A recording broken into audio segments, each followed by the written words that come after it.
அரசவை விகடகவியாக்குதல். ஒருநாள் கிருஷ்ணதேவராயரின் அரண்மனை அமர்களப்பட்டு கொண்டிருந்தது.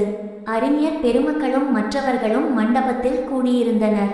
தெனாலிராமனும் ஓர் ஆசனத்தில் அமர்ந்தான். மன்னர் கிருஷ்ணதேவராயர் வந்தவுடன் சபை கூடியது.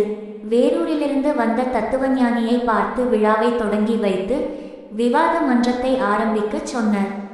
தத்துவஞானி இறுதியில் மாய தத்துவம் பற்றி பேசினார். அதாவது நாம் கண்ணால் காண்பதும் மாயை, உண்பதும் மாயை என்று சொன்னார். தெனாலிராமன் எழுந்து நின்று, ஐயா, நாம் உண்பதற்கும் உண்பதாக நினைப்பதற்கும் வித்தியாசமே இல்லையா என்றார்.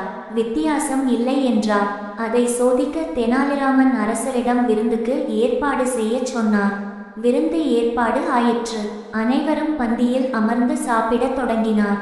தத்துவஞானிக்கு உணவு பரிமாறியும் சாப்பிடக்கூடாது என கட்டளை இட்டனர்.